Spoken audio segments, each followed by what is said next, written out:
بسم الله الرحمن الرحيم. الحمد لله رب العالمين، والصلاة والسلام على رسول الله وعلى آله وأصحابه ومن تمسك بهديه إلى يوم الدين. أما بعد. Very briefly, brothers, take a selection from Fathul-Bari. Imam al-Bukhari rahimahullah, he says in the 52nd chapter of Salah, Kitab al-Salah, باب كراهية الصلاة في المقابر. حدثنا مسدد قال حدثنا يحيى عن عبيد الله قال أخبرني نافع عن ابن عمر عن النبي صلى الله عليه وسلم أنه قال اجعلوا في بيوتكم من صلاتكم ولا تتخذوها قبورا. Imam al-Bukhari, he says the dislike of offering prayer in graveyards, the karahiyah of making salah in an actual graveyard, a maqbara. Hadith number 432. He says, related to us is Musaddad, who said, reported to me Yahya from Ubaydillah, who said, related to me Nafi' from Ibn Umar, that the Prophet ﷺ said, make some of your salah in your homes and do not take your homes as graveyards. The Prophet ﷺ says, make some of your prayers in your houses. Don't make all your prayers in the masjid. And do not turn your homes into graveyards. Do not what? Turn your homes into graveyards. He says here, قوله باب كراهية الصلاة في المقابر استنبط من قوله في الحديث ولا تتخذوها قبورا أن القبور ليست بمحل العبادة فتكون الصلاة فيها مكروهة، وكأنه أشار إلى أن ما رواه أبو داود الترمذي في ذلك ليس على شرطه. وحديث أبي سعيد الخدري مرفوعة الأرض كلها مسجد إلا المقبرة والحمام ورجاله ثقات، لكن اختلف في وصله وإرساله وحكم مع ذلك بصحته الحاكم وابن حبان. He says, as if Imam al-Bukhari extracted from the hadith the part that says, and do not take your homes as graves.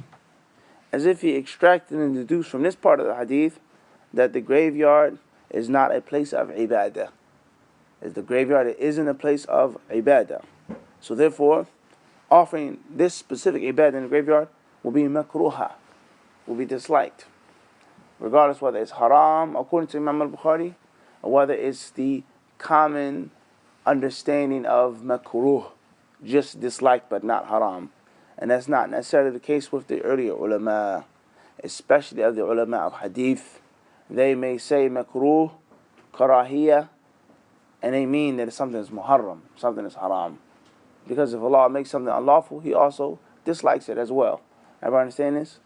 Just because the word makruh means dislike doesn't necessarily mean that it's haram. It does not necessarily mean that it's what? Haram. Especially according to the earlier Muslim scholars. As far as many of the later Muslim scholars who processed and sifted through and refined these different terminologies, they mention haram and then they mention makruh. To be contrast, to be different. That which is haram is what Allah and or His Rasul have told you to stay away from in a definite way.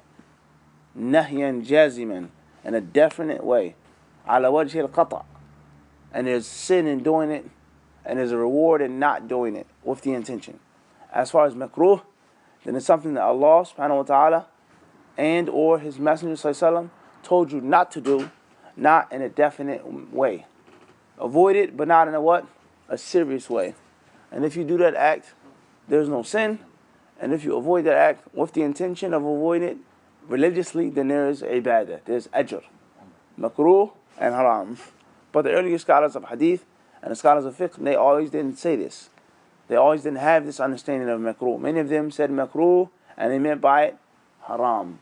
Everybody clear on this? And if something is haram, then it's obviously makruh as well. It's disliked and it's unlawful. Khair, inshallah, enough of that. Al-Bukhari rahimahullah says, do not take, he says that the Prophet says, do not take your homes as graveyards. He says, Hafiz bin Hajar rahimahullah, he's also showing you In other words, Bukhari's book is a multi-purpose book. He gives you a fa'idah, he proves something, he teaches you something that's sahih, and he's also telling you that something else is not sahih, or something else is not upon his criteria of sahih. And that is the famous hadith of Abu Sa'id al-Khudri. It's reported by Imam Abu Dawood and by Imam at-Tirmidhi, in which the Prophet ﷺ is quoted to have said, the entire earth is a masjid. The entire earth is a masjid, with exceptions to the grave and the, The bathroom, the restroom, the latrine, outhouse, all the different names, the can, many different names you find in different cultures and languages. Bathrooms have what? All different types of names, even in English. And the list goes on. Ladies' room. There's all different types of names for this place of relieving oneself. And also even for the act itself.